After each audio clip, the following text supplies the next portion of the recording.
Meus amigos e minhas amigas de direito constitucional, aqui estamos nós de novo para mais um dia de vídeos, de dicas, de fichamentos e para você hoje nós vamos falar de mandado de segurança coletiva. Meu nome é Abacuque Wellington Sodré, sou professor de Direito Constitucional, Direitos Humanos e de Teoria do Direito da Damásio Educacional e gostaria de falar com você hoje sobre esse remédio constitucional que visa a proteção dos direitos coletivos e individuais homogêneos.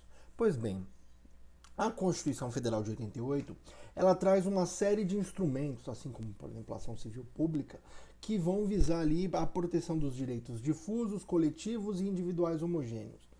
Pois bem, não bastasse a proteção individual do direito líquido e certo, a Constituição inovou e trouxe a possibilidade do mandado de segurança coletivo, nos termos do artigo 5º, inciso 70 da Constituição Federal, prevendo ali a possibilidade da sua impetração por dois tipos de sujeito ativos. Quem são eles?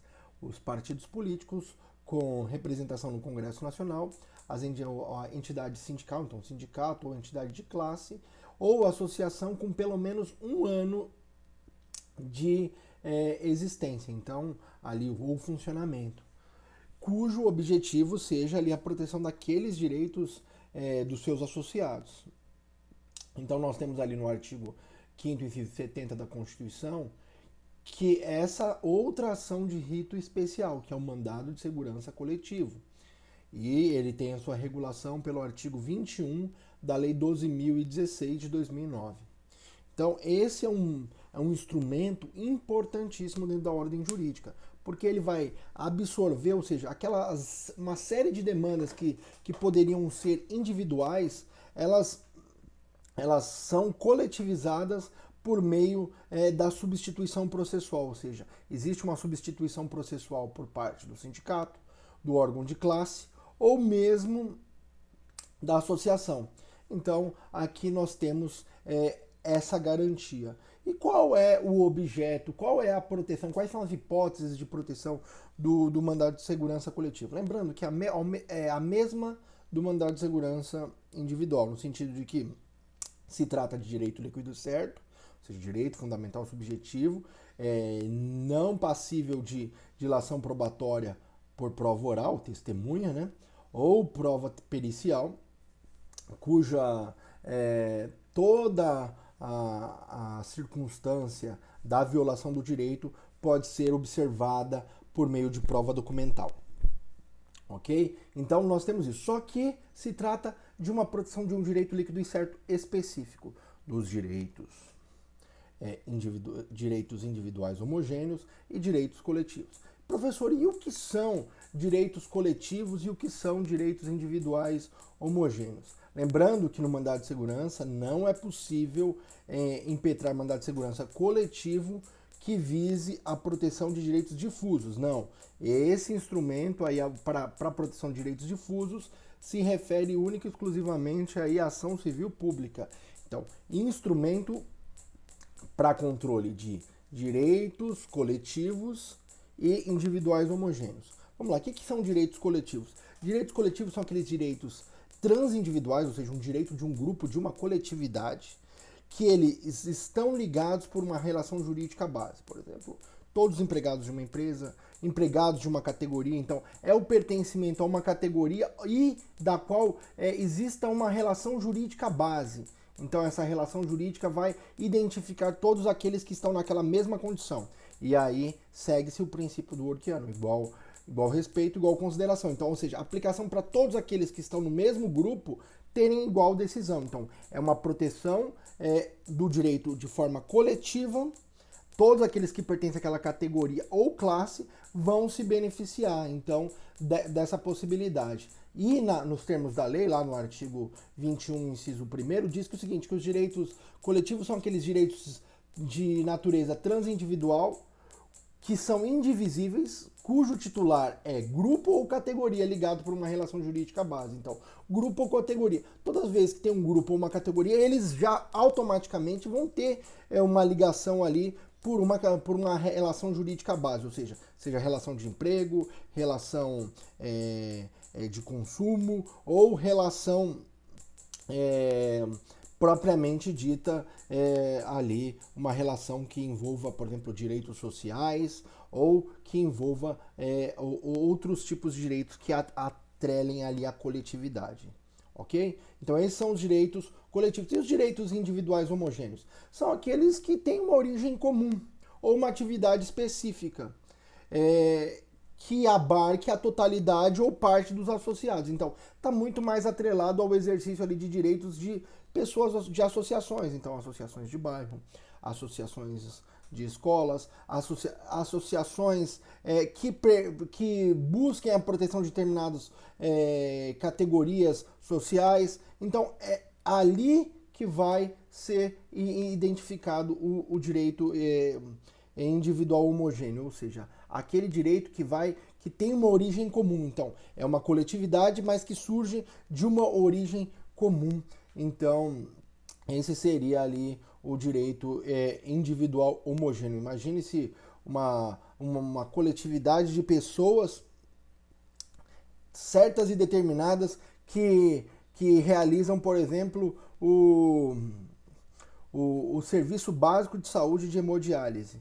Então tá ali, aquelas pessoas elas vão ali fazer sessões 3 vezes por semana de hemodiálise no hospital público ou numa clínica credenciada. E do nada, essa clínica fecha ou o centro de hemodiálise é fechado. E para aquelas pessoas ali, para aquelas pessoas que participam, aquelas que são ali, que são um número fechado, que não pode permitir outras pessoas ingressem pelo limite, aquelas pessoas têm uma relação jurídica, elas têm uma relação jurídica comum, então é um direito individual homogêneo daquelas pessoas de obterem ali a prestação do serviço público de saúde com relação à realização de hemodiálise. Aquelas pessoas específicas, então tem uma relação específica que eu consigo identificar quem são os destinatários da norma jurídica. Então ali eu tenho os direitos individuais homogêneos. Os direitos coletivos, por sua vez, eles não têm como identificar propriamente dito os indivíduos de forma específica. Você tem a categoria, óbvio que aqueles que estão naquela categoria vão se beneficiar ou vão se beneficiar diretamente. Já os individuais homogêneos, eles têm uma especificidade, tem uma delimitação de quem são esses destinatários. É uma coletividade delimitada. E tanto que isso é importante, que lá no nosso artigo 22, parágrafo 1º, estabelece lá que o mandado de segurança, o coletivo, ele não induz litispendência com as ações individuais. Porém, para que as pessoas se beneficiem do resultado do mandado de segurança coletivo, eles precisam desistir das ações individuais. Onde está isso, professor? Artigo 22, parágrafo 1º da Lei 12.016 de 2009.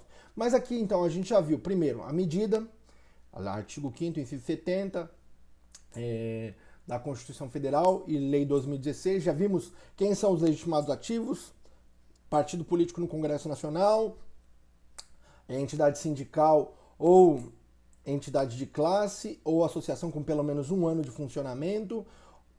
Vimos também que a proteção é dos direitos individuais homogêneos e dos direitos coletivos aqueles ligados por uma categoria ou uma coletividade que geram uma relação jurídica à base. Os direitos individuais homogêneos se referem a um grupo específico, então, que tem uma origem comum. Então, esse direito coletivo ele tem uma origem comum que é possível identificar o grupo delimitado que está sofrendo uma violação. E o próximo passo é autoridade coatora. A autoridade coatora, como nós sempre falamos no mandado de segurança, não é a pessoa jurídica de direito público. É aquele órgão que exerce a decisão, poder de decisão. Então, secretário estadual, secretário municipal, prefeito, presidente, ministro de Estado. Então, são aquelas pessoas que estiveram ali, teve o exercício do direito de petição, porque tem que ser solicitado, é feita a solicitação, nesse sentido, é indeferido aquele pedido, violando o direito líquido e certo, seja ali no caso aqui do mandado de segurança coletivo, direitos coletivos, direitos individuais homogêneos, por meio da substituição processual, seja por meio do partido político ou da entidade de classe ou associação, e esse direito é negado de forma administrativa. Dessa forma, é preciso a utilização do mandado de segurança para obtenção do quê? De uma ordem específica. Qual a ordem? De fazer ou não fazer para permitir o exercício desse direito líquido e certo de natureza coletiva ou de natureza individual homogênea. Ele também segue o mesmo prazo decadencial do artigo 23 da Lei 12.016 de 2009, então é a regra geral para o mandado de segurança. Ultrapassado tal prazo, o que vai caber? Pode caber aí uma ação coletiva, por exemplo. Então, é possível o ajuizamento de uma ação coletiva ou mesmo de uma ação civil pública por meio da associação de classe, caso estejam preenchidos lá os requisitos. Caso contrário, uma ação coletiva. Vamos lá. Tutela de urgência. A tutela liminar nos termos do artigo 7º, inciso 3º, demonstração do fumus boniuris, do periculum in mora, mas aqui tem uma peculiaridade. Ela nunca vai ser concedida inaudita altera pars, ou seja, não vai ser concedida sem a oitiva da outra parte. A cognição sumária do juízo ou tribunal que vai apreciar o mandado de segurança coletivo, ele tem que intimar a autoridade coatora para que ela se manifeste no prazo de 72 horas. Onde está previsto isso? Artigo 22, parágrafo 2º da Lei 12.016. Então, tanto o mandado de segurança quanto da ação civil pública, e aqui tem uma similaridade, nesse caso, a administração tem que se manifestar no prazo de 72 horas. No mandado de segurança, coletivo é artigo 22, parágrafo 2º da Lei 12.016 de 2009. Aí, com relação aos trâmites processuais, segue-se o mesmo padrão do mandado de segurança coletivo, ou seja, informações da atividade coatora nos termos do artigo 7º, inciso 1º, em 10 dias, depois a oitiva do Ministério Público, superado o prazo para a autoridade coatora se manifestar no prazo de 10 dias, nos termos do artigo 12 da Lei 12.016 de 2009, oitiva do órgão de representação judicial da pessoa jurídica de direito público, nos termos do artigo 9º, também da Lei 12.016 de 2009, que ali é a Procuradoria-Geral do Município, Procuradoria-Geral do Estado, a Advocacia-Geral da União, ou pode ser a Procuradoria-Geral da Fazenda Nacional, pode ser também a Procuradoria da Autarquia ou entidade de classe, ou mesmo advogado aí de empresa pública ou sociedade de economia mista. Vamos lá, então? Quais são os efeitos da decisão? Os efeitos da decisão, eles são erga omnes, e faz coisa julgada no grupo ou categoria de substituído, nos termos do artigo 22 da Lei 12.016 de 2009. A natureza da decisão, ela tem a natureza mandamental, ou seja, é uma ordem para um fazer ou não fazer por parte da administração pública ou da autoridade coatora, que faça suas vezes, com o intuito único e exclusivo de permitir o exercício do direito líquido e certo coletivo ou individual homogêneo. Também se segue a regra do artigo 25 da Lei 12.016 de 2009, no mandado de segurança coletiva, e da súmula do 105 do STJ, então súmula 105 do STJ, em que não há pagamento de honorários advocatícios dentro do procedimento regulado do mandado de segurança coletivo. Então nós vimos aqui, mandado de segurança coletivo é um mecanismo de proteção de direitos coletivos e individuais homogêneos nos termos do artigo 5º, inciso 70 da Constituição Federal e do artigo 21 da Lei 12.016 de 2009. Legitimados ativos, partido político com representação no Congresso Nacional, entidade de classe, sindicato ou associação com pelo menos 1 ano de fundamentos. Direitos coletivos são aqueles direitos de uma categoria que estão baseados em uma relação jurídica base. Direitos individuais homogêneos é de uma coletividade que tem uma origem comum.